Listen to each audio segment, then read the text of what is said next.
Media అందరూ జిల్లా మొత్తం ఈ ఘటాన్ని ఖండించారు.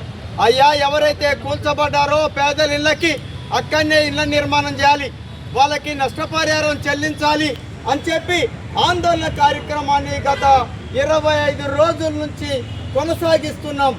అందులో భాగంగానే ఈరోజు ఖమ్మం పట్టణ బంద్కు పిలుపునిచ్చాం. ఇది న్యాయబద్ధమైనటువంటిది. ఎందుకనంటే ప్రభుత్వం ఈ సమస్యని పరిష్కరించకుండా 311 మందికి, అందులో 100 మందికి పైగా మంత్రుల మనుషులకి ఇచ్చేసి మిగతా వాళ్ళందరికీ ఇల్లు ఇవ్వకుండా అన్యాయం చేస్తుంది. ఇట్లాంటి ఒక స్థితిలో సిపిఐఎంఎల్ న్యూ డెమోక్రసీ బంద్కు పిలుపునిచ్చింది. అట్లాగే ఈ మధ్యకాలంలో ఒక 4 రోజుల క్రితం రాష్ట్రంలో ఉండేటువంటి అత్యంత న్యాయస్థానమైనటువంటి హైకోర్టు కూడా తీర్పిచ్చేది.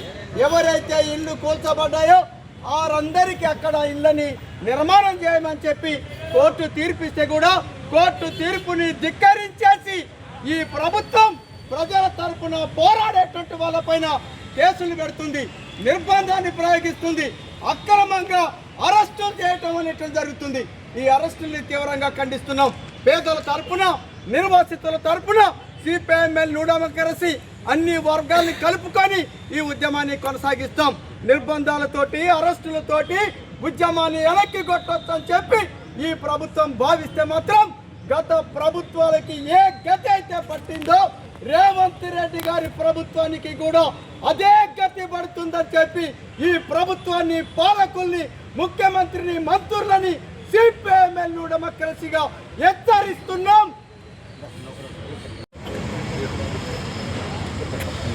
ప్రియమైన ప్రజలారా, నా పేరు బండారయ్య, సిపిఐఎంఎల్ న్యూ డెమోక్రసీ ఖమ్మం జిల్లా కార్యదర్శిని. భూదాన బాధితులకు న్యాయం జరగాలని చెప్పేసి ఎక్కడైతే ఇళ్లను కూల్చివేశారో అక్కడనే నిర్వాసితులకు ఇల్లు ఇవ్వాలని చెప్పేసి గత ఫిబ్రవరి 24వ తారీఖు నుండి మా పార్టీ ఆధ్వర్యంలో వివిధ పద్ధతుల్లో ఆందోళన నిర్వహిస్తున్నటువంటి పరిస్థితి ఖమ్మం జిల్లా ప్రజానీకానికి తెలిసినటువంటిది. దాంట్లో భాగంగానే ఈరోజు ప్రశాంతంగా బంద్ నిర్వహిస్తున్నటువంటి సందర్భంలో బంద్కు వ్యాపార వర్గాలు, వాణిజ్య వర్గాలు, అన్ని వర్గాల ప్రజలు సహకరిస్తూ బంద్ విజయవంతంగా జరుగుతున్నటువంటి సందర్భంలో పోలీసులు అక్రమంగా, అన్యాయంగా మమ్మల్ని నిర్బంధించి తీసుకొచ్చి టూ టౌన్ పోలీస్ స్టేషన్లో బంధించడం అనేటువంటి జరిగింది. ఇది దుర్మార్గమైనటువంటి పద్ధతి.